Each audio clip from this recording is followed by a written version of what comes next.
Hello everyone, welcome to Civilstap. My name is Akash and I'm your faculty for Sociology. This is the fourth lecture in a series of 8 lectures where we are discussing the previous year question papers from HPPSC HAS examination in the subject Sociology. In the first lecture we discussed the paper 1 of 2020. In the second lecture we discussed the paper 2 of 2020. In the third lecture we have discussed the paper 1 of 2019, and in this lecture we are going to discuss the paper 2 of 2019. In the subsequent 4 lectures, we will discuss 2018 paper 1, paper 2 and 2017 paper 1 and paper 2. What is the purpose of this uh, series? This series is going to tremendously benefit those students who are going to write their mains examination in mid 2022 December. All right, mid December 2022, who will be attempting their HPPSC mains examination this year. This series is going to help them formulate the art of writing answers. Along with that, this series is also going to help them revise the concepts by discussing the previous year questions. All right, not only that, sometimes pardon me, just sorry. Sometimes the questions in the paper are as it is repeated. So by discussing these 8 question papers, we also create a fertile ground that if a question is repeated, you are very well prepared to write the answers very quickly so that you can spend more time on other questions. So let's begin this lecture by discussing the 2019 HPPSC Sociology Mains paper 2. All right. So the first question that we are going to discuss was given in the paper, and the question reads, that's on your screen: to what extent does nation building depend on strengthening of pluralities in Indian society? Discuss. Question है कि राष्ट्र निर्माण किस हद तक भारतीय समाज में बहुलता को मजबूत बनाने पर निर्भर है, चर्चा कीजिए। तो जैसे आपने मेरे पहले लेक्चर्स देखे हैं, तो हमेशा एक कीवर्ड को आइडेंटिफाई करिए और उस कीवर्ड के बेसिस पे डेफिनेशन को यूज करते हुए इंट्रोडक्शन लिखो। अब यहाँ पे एक बहुत बढ़िया कीवर्ड है नेशन बिल्डिंग। तो आप नेशन बिल्डिंग की डेफिनेशन, एक स्टैंडर्ड डेफिनेशन कहीं से भी आपकी बुक से, आपके इंटरनेट के सोर्सेज या आपके नोट से उठा के उसको इंट्रोडक्शन में इंट्रोड्यूस करिए कि देखिए जो नेशनल या नेशन बिल्डिंग है, nation building is an attempt to create a national identity using the power invested in the state. ये जो स्टेट है, जो गवर्नमेंट है, वो अपनी पावर्स को यूज करके एक नेशनल आइडेंटिटी कंस्ट्रक्ट और स्ट्रक्चर करती है। उस प्रोसेस को बोलते हैं नेशन बिल्डिंग। इसका मतलब क्या है?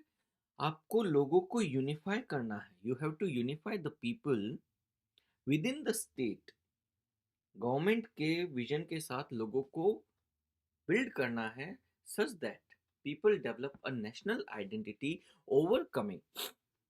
overcoming their own identities or their short-term identities. All right. So,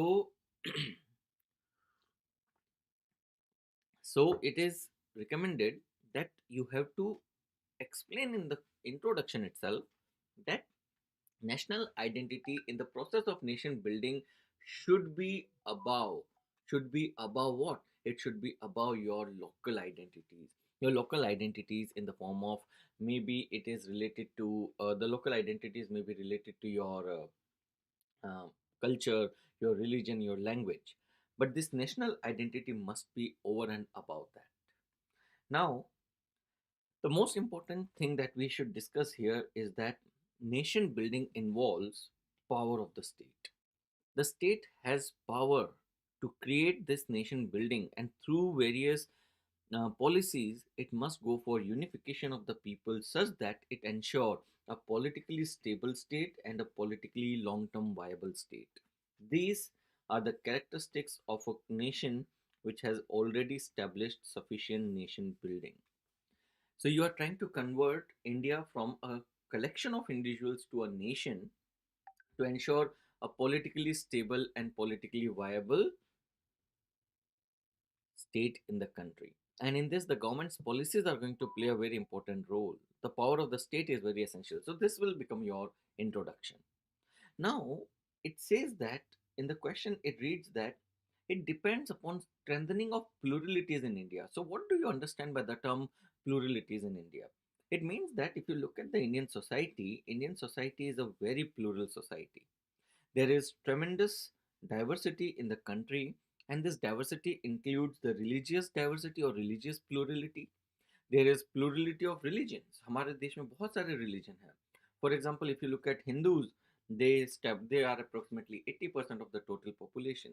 Muslims are like 12% of the total population. Christians are 2.32, Sikhs are 1.99, Buddhists are 0.77 and Jains are 0.41. ये फिगर्स आपने जो रीड करे हैं, you have learn what ever figures जो आपने याद किए हैं, आप उनको यहाँ पे लिख दीजिए, मेरे फिगर्स के साथ जाने की जरूरत नहीं है. Alright, you may have the Muslims as 14%. Go with it. It's not wrong. Neither I am wrong nor you wrong, because this is a subjective question paper. It's not an objective question paper. So relative figures are accepted. So there is religious plurality in India. Similarly, if you look at the language, India also has linguistic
of live-in relationship and same-sex marriage.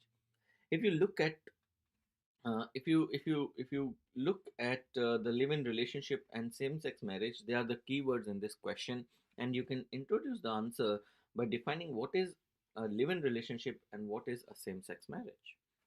You can say कि जो live in relationship है उसका एक दूसरा नाम है और उसका दूसरा नाम है कोहैबिटेशन. कोहैबिटेशन या लिव इन रिलेशनशिप का मतलब है कि दो unmarried adult couples, alright, two two unmarried adult individuals who live together under a common roof and are associated in a romantic and sexually intimate relationship. This is known as the live in relationship. At the same time, the same sex marriage is a sexual union of homosexual couples where both husband and wife belong to the same gender. Both can be females or both can be males. This kind of sexual union is known as homosexual marriages or same sex marriages. This is the introduction. Here you have introduced to the examiner that Unlike the conventional form of marriage, which involves two heterosexual individuals living under the same roof, involved in sexual association, deriving rights into each other, and kinship rights, that is marriage. But here you have told that here the concept is different.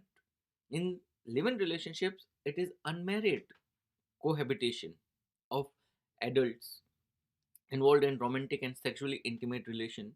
In same-sex marriages, it is the sexual union of homosexual couples, that is, you are taking away the requirement of heterosexuality. So both live-in relationships and the same-sex marriages, they are different from the conventional form of marriage, which is socially approved right now. So now building upon the main body, in the main body, you can talk about what do you understand by the concept of institutionalization. And you can begin by saying that institutionalization is nothing but it is the process of embedding some conception within an organization, a social system, or society as a whole. When a particular social current, when a particular social development starts getting crystallized in the form of a social norm or convention, it is said to be institutionalized. When the society has embedded within itself a particular process, that process then becomes institutionalized.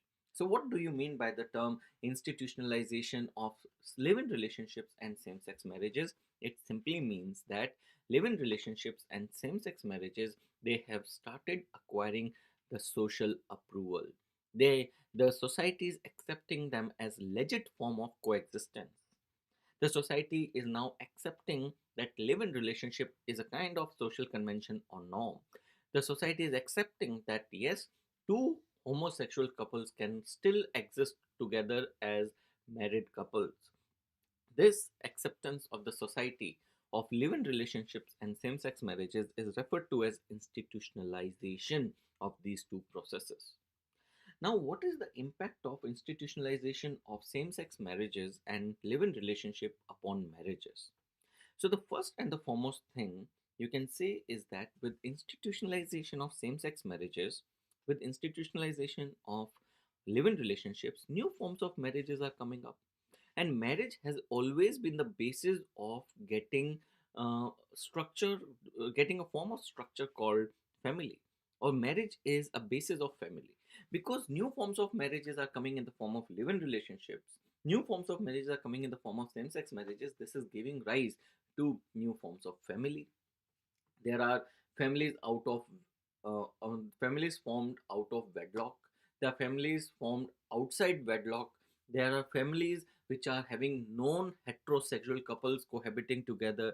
These new forms of families are actually the product of the changes that is taking place in the marriage system today. So the first impact is that marriage as a basis of the forms of family has changed, giving rise to new forms of families. All right. Then second, if you look at the impact of approval of these social approval of same-sex marriage and live-in relationship, you can also see that in marriage now individualism is on a rise. Individual preferences are more important today in marriage than family compatibility or social aspiration. अगर आप पहले की बात करें तो ये expectation होती थी कि मैरिज हमेशा हेट्रोसेक्सुअल कपल्स के बीच में होगी, और ये एक्सपेक्टेशन होती थी अगर दो सेक्सुअली एक्टिव इंडिविजुअल एक छत के नीचे रह रहे हैं तो they have to be involve in wedlock.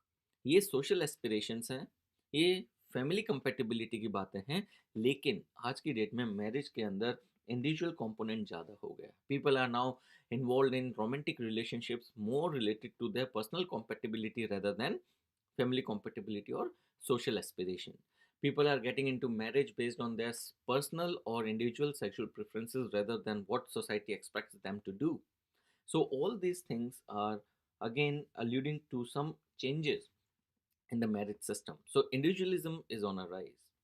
Now, today, marriage has become more of an expression of, sorry, today, marriage with acceptance of the live in relationships and the same sex marriages, marriage has become an example of expression of emotions rather than a social institution. पहले ज़माने में marriage को एक social institution का दर्जा दिया जाता था। पहले ज़माने में मैरिज को एक सोशल इंस्टीट्यूशन का दर्जा दिया जाता था कि जो मैरिज है, it will be a kind of the marriage, it will be a kind of necessity for keeping the society running. But आज marriage emotions का expression बन गया है, and this is a change which is reflected by legalization, institutionalization of developments such as same-sex marriages, and most important, in India particularly, institutionalization of same-sex marriages and live-in relationships, they are pointing towards the changing scenario of Indian society, where in some aspects Indian society is becoming as liberal as the Western countries. So these are the impact on marriages in general, marriages in particular, and society in general. Let us now look into the third question, which is related to the reservation policy of the country. So the question is, critically examine the protective discrimination policy by disadvantaged groups in India. Critically examine the protective discrimination policy for disadvantaged groups in India. Would you suggest any positive changes in this policy? So the question is asking you,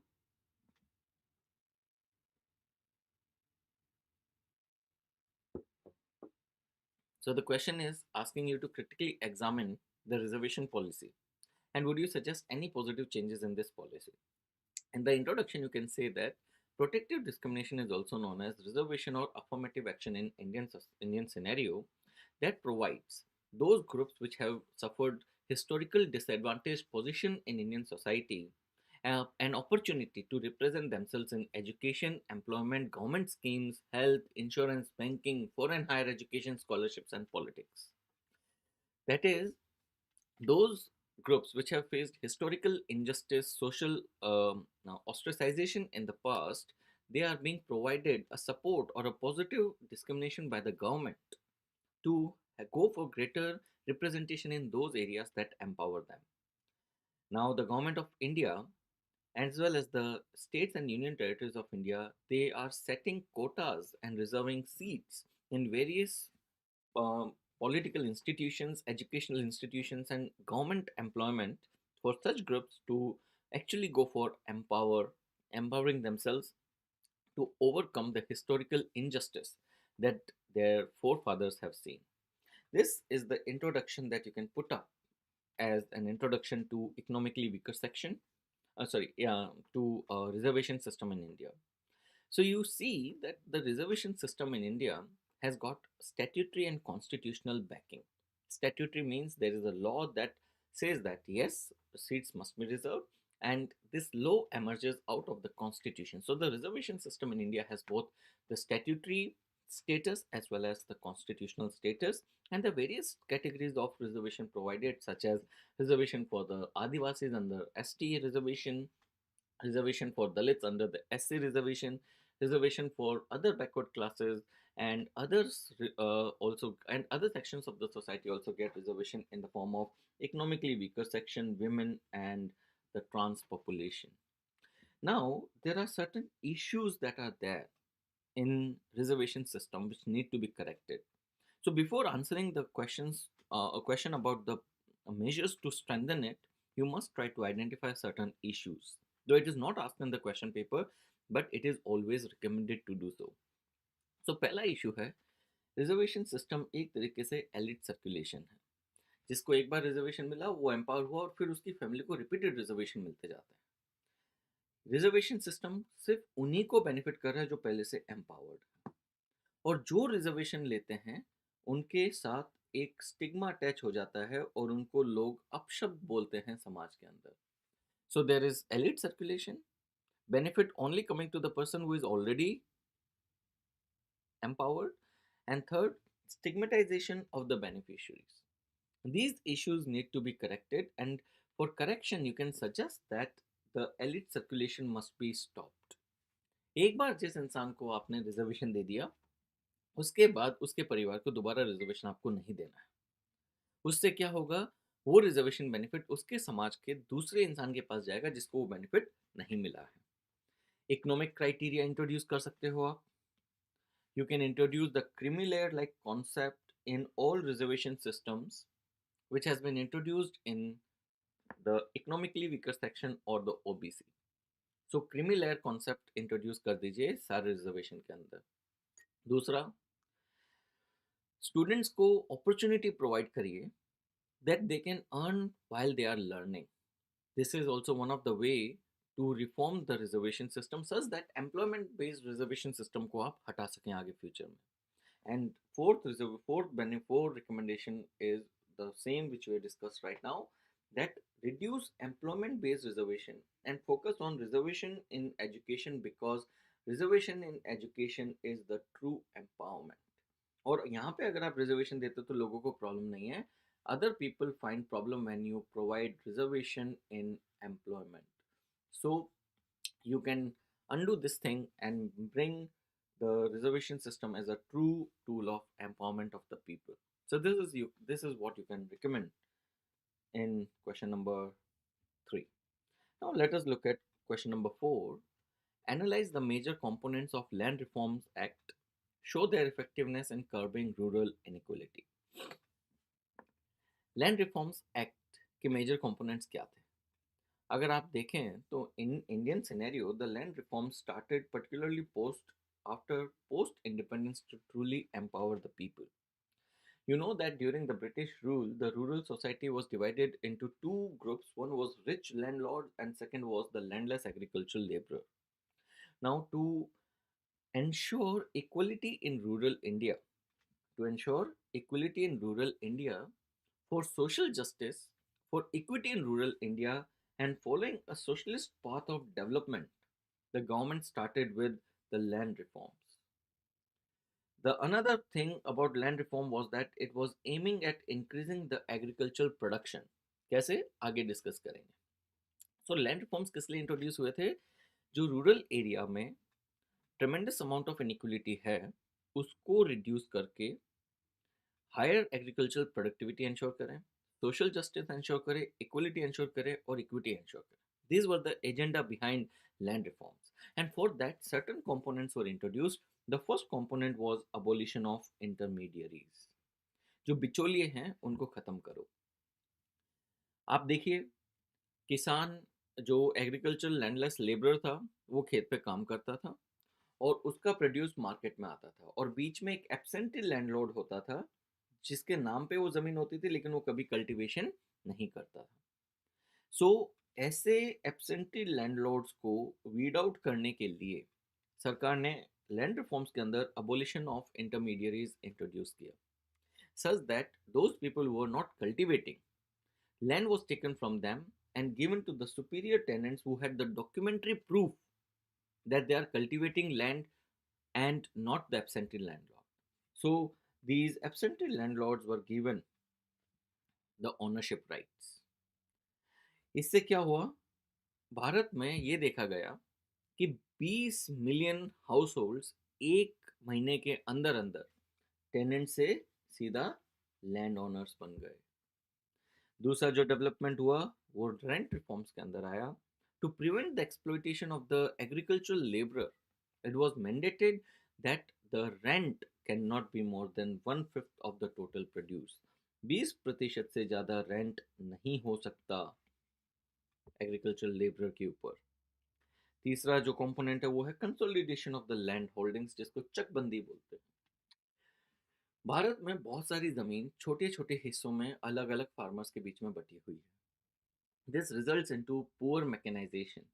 this results into absent of economies of scale. So government ने क्या किया, economies of scale के लिए चकबंदी, या जिसको हम consolidation of land holding बोलते हैं, वो स्टार्ट कर दिया.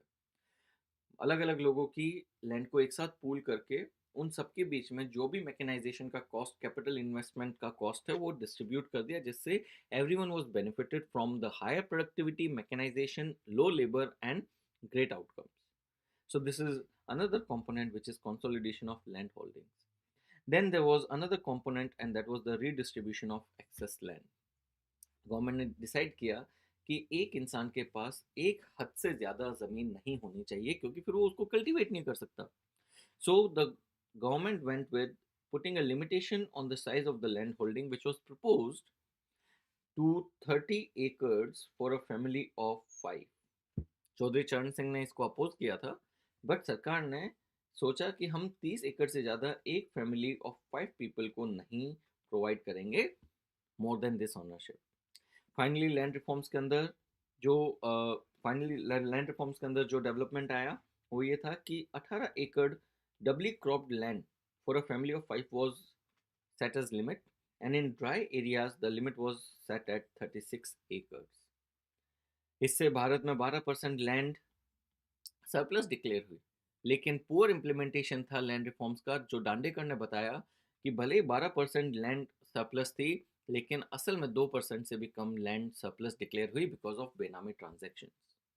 समझ आ मेरी बात? तो ये पुअर इम्प्लीमेंटेशन शो करता है।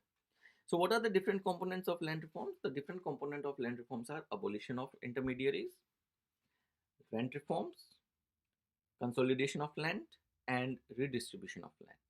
Now, what is the impact that has happened because of the land reforms? पहली चीज तो ये है कि कंसोलिडेशन से इकोनॉमीज ऑफ स्केल आया, इकोनॉमीज ऑफ स्केल से प्रोडक्टिविटी ऊपर बढ़ गई। रीडिस्ट्रीब्यूशन ऑफ लैंड और अबोलिशमेंट ऑफ इंटरमीडिएरीज की वजह से इक्विटी, इक्वलिटी और सोशल जस्टिस एंश्योर हुआ रूरल एरियाज के अंदर। अबोलिशन ऑफ इंटरमीडिएरीज की वजह से जो एक बहुत बड़ी पैरासाइट क्लास थी जो सिर्फ माल खाती थी, काम नहीं करती थी, वो हट गए। कंसिडरेबल जो लैंड थी जो पहले एक कल्टिवेबल वेस्टलैंड की तरह थी, वो लोगों में डिस्ट्रीब्यूट हुई, उससे प्रोडक्टिविटी इंक्रीज हो गई।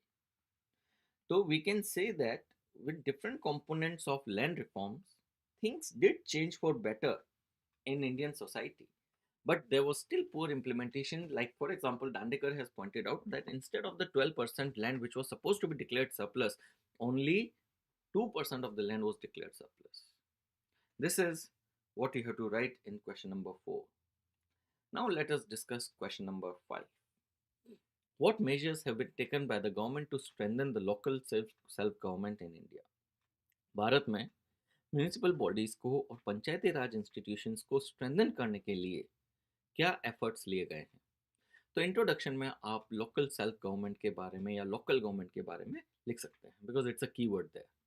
सो you can tell that local self government in India is nothing but it is the management of the local affairs at the grassroots level by an elected local body which is elected by the people who form the constituency of that particular local body.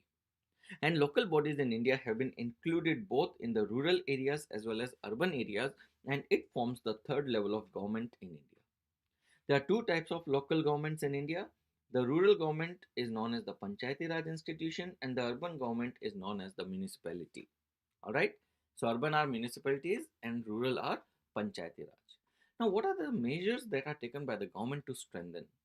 So, पहला measure तो ये है कि भारत सरकार ने time to time different committee establish करी थी for reviewing and providing recommendation about local self government. जैसे 1957 में आपने बलवंत राय मेहता कमेटी के बारे में पढ़ा है, 1977 में आपने अशोक मेहता कमेटी के बारे में पढ़ा हुआ है, 1985 में जीवी के राव कमेटी आई थी और 1986 में एल.एम. सिंघवी कमेटी आई थी। So these committees have provided various recommendations that have strengthened the Panchayati Raj and the urban local bodies in India. Not only that, these recommendations have been implemented not completely but to some extent, leading to empowerment of the committees in India. Then if you look at the constitution, another effort to strengthen the Panchayati Raj in India, constitutional status has been provided to the Panchayati Raj institutions under 73rd Constitutional Amendment Act and to the urban local bodies under the 74th Constitutional Amendment Act. The constitutional amendments have also been made.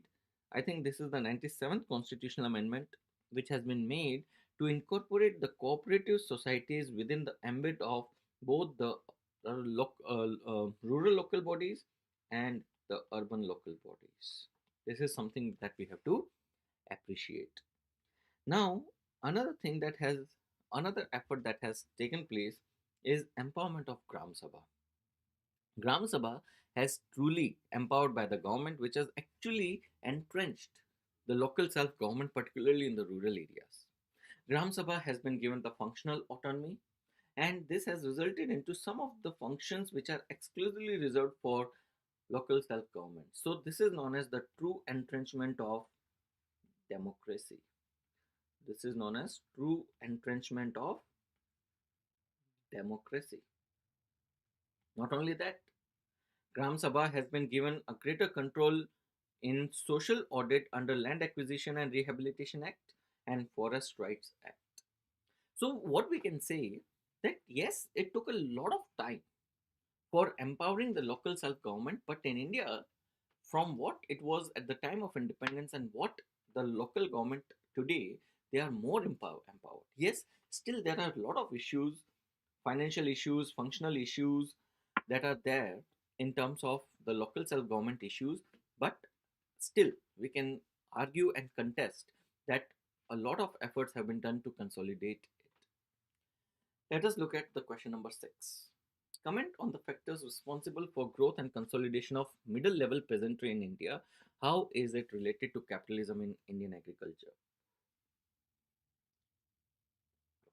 देखिए, ये वाला जो सवाल है ये आपके agrarian class system के ऊपर बेस्ड है और ये आपसे पूछ रहे हैं कि रूरल एरियाज में मिडिल क्लास कैसे एमर्ज हुई, किन फैक्टर्स की वजह से रूरल एरियाज में मिडिल क्लास एमर्ज हुई और कंसोलिडेट हुई, ये आपको एक्सप्लेन करना है और इससे किस तरीके से कैपिटलिज्म एग्रीकल्चर के अंदर इन्फ्यूज हुआ।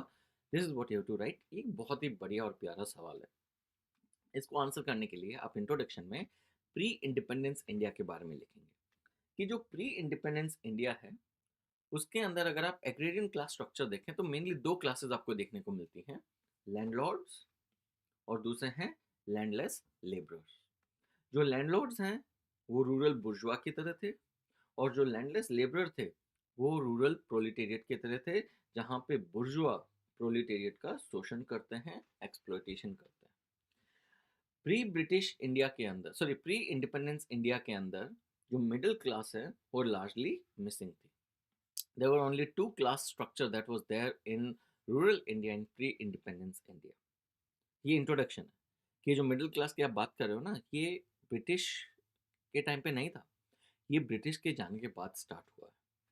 सो after the British began, so after the British left India and after the starting of the independent Indian phase, certain factors led to development of middle class and these factors include land reforms जो हमने ऊपर discuss किया है, Green Revolution, Harit Kranti, and cooperative societies. Now, how these factors that led to emergence of middle class led to consolidation of middle class. For consolidation, the government introduced the Agricultural Produce and Marketing Committees Act, जैसे मंडी act भी बोलते हैं, so that the farmers can have direct access to market and market is very essential for capitalism. Consolidation resulted into collectivization. Collectivization resulted into mechanization. Mechanization resulted into production of surplus, and existence of surplus is another requirement for capitalism. Then the government has included agriculture in the priority sector lending, resulting into capital investment, and capital investment by the banks in agriculture is required for capitalization of Indian agriculture. Then microcredit and expansion of banking in India.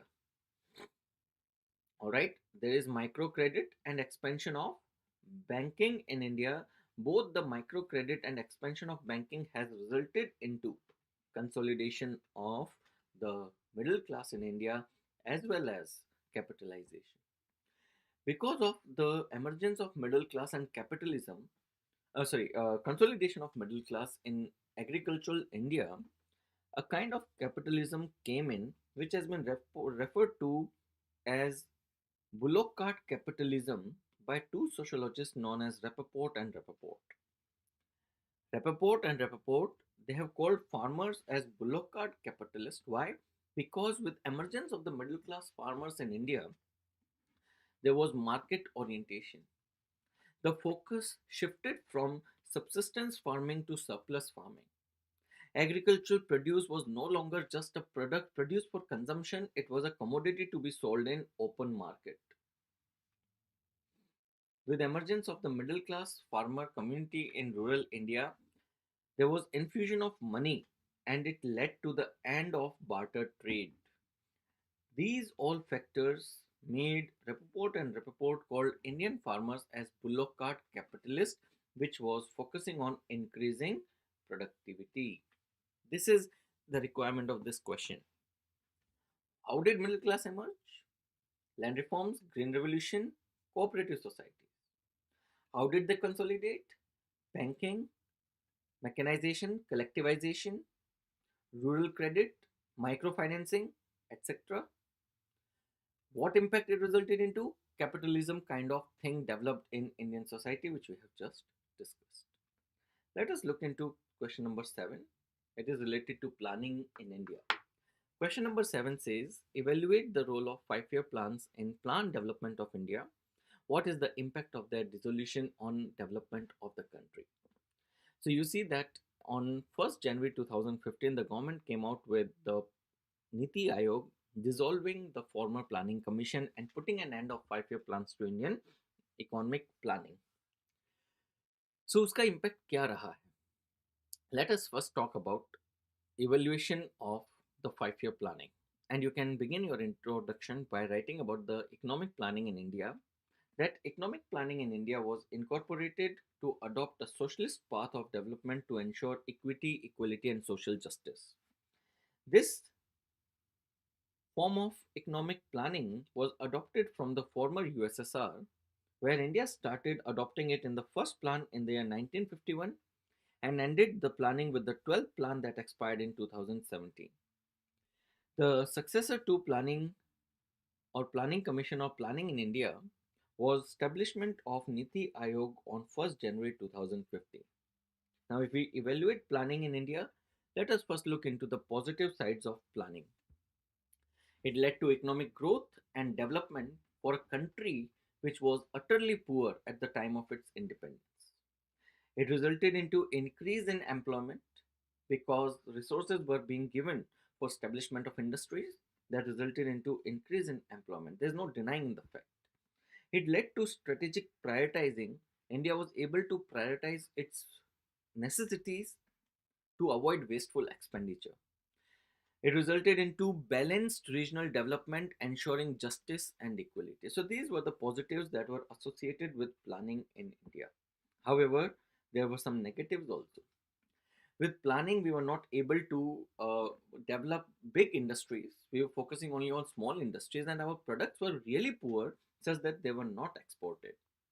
They were not exported. It resulted into development of export pessimism, and because our products are not exported, we cannot earn valuable foreign exchange, so we should not go for import. It resulted into import substitution.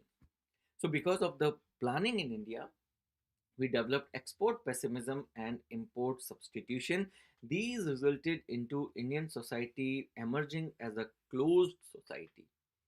The closed Indian society's character resulted into a balance of payment crisis in Indian society in the year 1991. Our foreign exchange reserves were not sufficient enough to provide us a survival of even next 1 year.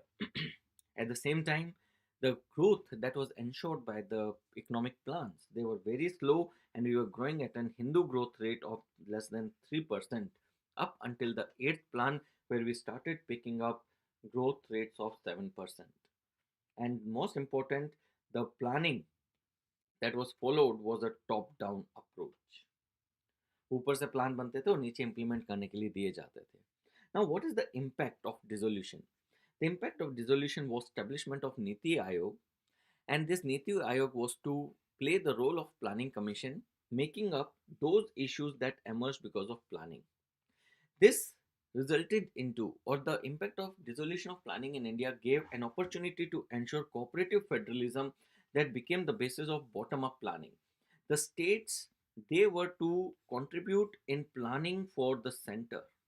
So it's a bottom up planning. Not only that, the states were supposed to procure their plans from the village level. So village to district to state to nation. Village to district to state to nation. Village to district to state to nation.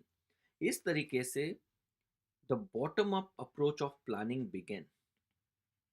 Bottom-up approach of planning began after dissolution of centralized planning in India. All the more, the plans were more realistic for setting up for 3 years with an action agenda of 3 years and a long-term vision of 15 years. So it incorporated both the benefits of long-term planning, 15-year vision, as well as short-term planning, 3-year action agenda. Now, the outcome has can be seen from the fact that we are still maintaining a growth rate of more than 7% even in the face of economic upheavals that we are witnessing as of now. So this is our answer to question number 7. Let's look into the last question, question number 8. Describe the social changes which have contributed to increase of violence against women. What are the emerging forms of violence against women and suggest suitable measures to contain this problem? You see that this question is a kind of repetition which we have discussed in one of our previous 3 videos. कि why the rate of crime against women is on a rise. Same question को थोड़ा सा टेढ़ा मेढ़ा करके आपसे पूछ लिया. So the question is, describe the social changes which have contributed to the increase of violence against women. What are the emerging forms of violence against women? Suggest suitable measures to contain this problem. So the answer can be seen by telling that why women is a vulnerable section in the society. So you can say that women is a vulnerable section of the society because of the patriarchal nature of Indian society that resulted into compulsory domestication of women by the sexual division of labor. Now, this made the women a vulnerable section. Now, when social changes will be introduced, these social changes will empower the women, and the empowered women will now challenge the social norms which emerged out of patriarchy and sexual division of labor, and such a development will result into a challenge to the established patriarchy or patriarchal social order in the society, such that this patriarchal social order will retaliate often with new forms of violence. With new forms of violence. At the same time, there are laws that are empowering the women, such as there's a Domestic Violence Act, there's Prohibition of Dowry Act, there is recognition of rights into parental property, there is reservation of women in jobs. All these are empowering the women, and the empowered women will be a challenge to the established patriarchal social order in the society. All this gives rise to new forms of violence, and these new forms of violence can be seen in the form of gender stereotyping, sexual harassment at workplace, dual burden of personal and professional responsibilities, etc. All these are the new forms of violence. Do not write about domestic violence, physical abuse, and all that. They are already traditional forms of violence. Talk about gender stereotyping in general, sexual harassment at workplace, emotional dissociation, dual burden of personal responsibilities and professional responsibilities, resulting into emotional breakdown, psychological breakdown among the women. These are the new forms of violence. And how you can contain it? You can contain it by sensitizing the population about giving acceptance to women as a new form of force in the society. Civil society can come forward to protect the women. Police reforms can be introduced for increasing women in police so that more empathetic attitude can be developed towards women in general, particularly from the side of the police. At the same time, we must provide acceptance to women, equity, and equality. We must teach our younger generation. We must sensitize media about how to go for empowering the women or bringing the cause of the women to forefront. All right, so this is what is the requirement of the question number 8, and this is the entire discussion of the paper 2 Sociology 2019 HPPSC HAS exam. If you listen to this entire video, you will see that there's a kind of mental map that you have to make before writing anything in the question paper, and these flowcharts that I'm giving you on the screen, they are the example of these mental maps. I do not refer to any source for these things to happen because repeated understanding of the concepts have resulted into development of these mental maps, and this is what you should target. If you are able to develop these mental maps before attempting to write the answer or words on the paper, trust me, you are going to get really good marks because your flow is absolutely perfect. So read the question, look into what are the requirement of the question, look at the marks distribution, and only write what is asked, and you will score really good marks. So with this, I will bring to this session to end. I hope it was a great learning experience for you. I'll see you in the fifth lecture where we are going to discuss paper 1 of 2018 Sociology HPPSC HAS mains examination. Stay tuned to Civilstap Himachal for more wonderful videos and empowerment through these quality video educational snippets that the platform is bringing for you. That's all from my side. Have a great day, evening, night, whatever time you are watching this video. That's all. Bye bye. Take care.